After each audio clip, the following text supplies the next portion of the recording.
Hello guys, ito na, ready na yung baon. Pupunta ng lake, kayan.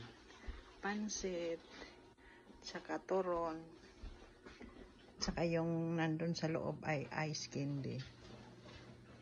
Ito lang yung galing sa dito sa bahay. Iba yung nandun sa kanila. Edsel at Motya. Ayan guys. Ayan.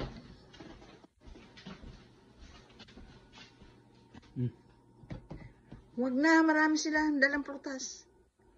Mangga, hindi ko na nga dinala yung ano. Yung ginawa kong pakwan, sabi ni Motya. Marami daw. Ayan guys.